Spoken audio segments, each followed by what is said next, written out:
Hello madlang person, for today's video madlang person no, kay aalis na naman ang pamilya va. Pupunta lang naman kami ng sementeryo madlang person, oy kay dadalaw na naman kami kay tita va. Ay syempre bilhan natin ng flowers no, kay para naman mag ano-ano ba, mag happy-happy ng kaunti si tita ba. Puti na lang talaga madlang person ba, kay medyo mura-mura lang ang flowers nila dito ba, yung sa taas 100 daw, tapos ay 150 ba yun, tapos yung sa baba 50 o diba. Mga nakaraang araw kasi madlang person, kay bihira lang din sila magtinda-tinda ng flowers ba, tapos yung doon naman sa pinakabungad ba, ay naku grabe ka mahal ba. Basta importante madlang person, oy nakadalaw ka, nakapagtiri ka ng kandila o diba, okay na yun. At may dala din naman kami dyan madlang person ba, yung panghalad-halad sa kanya ba, yung ano, yung sito, tapos yung pajibar, yung flowers, kandila o diba, okay na yan. At ayan na naman si Victor madlang person, nag-ala Spiderman na naman siya dyan, oy kay ay wala na namang hagdanan ba, ewan ko ba kung saan na naman yung hagdanan, oy. Talaga dyan sa mga public cemetery ba, kay marami dapat hagdanan no, nasa bungad pa lang or nasa gate na, kay para diretso kuha na lang ba, hindi yung maghahagilap-hagilap ka pa dyan, oy. Kay ang pagkakaalam lang talaga namin dyan sa hagdanan nila madlang person no, kay 2 piraso lang naman ata yung hagdanan nila, uy. Tapos yung sementeryo ng San Isidro madlang person ba, kay medyo malaki-laki na din, kaya ba dapat damihan din sana nila ng hagdanan no.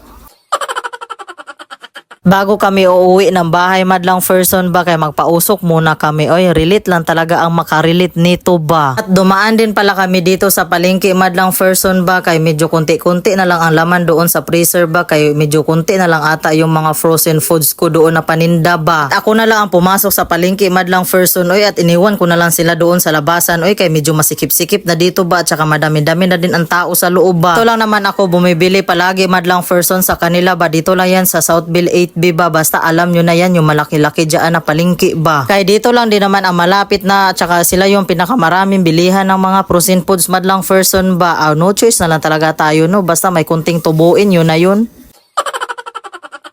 At magtingin-tingin din pala ako dito ng sariwang octopus madlang person ba, kay kaninang umaga kasi madlang person, itong si Victor bumili siya 1 piraso lang. Sabi ko konti lang yung 1 piraso, kay mukiyos-kiyos pabaya na paglutoon, di ba? Kay may trauma na rin kasi niyan si Victor madlang person ba dahil sa akin, kay may allergic man din ako, oy. Kaya dati kasi madlang person ba, muntik na ako mayatap dyan sa octopus na yan. Tapos pinagalitan niya pa ako dyan madlang person ba, kay baka daw dadami na naman ang pagkain ko sa octopus. Sabi ko hindi na, oy magtikim-tikim lang ako niyaan, oy. Grabing iyak ni Victor dati madlang person, akala niya nayatap na ako ba. At dumaan din pala kami dito sa itlogan madlang person ba, kay pansin ko kunti na lang ata ang itlog doon sa tindahan.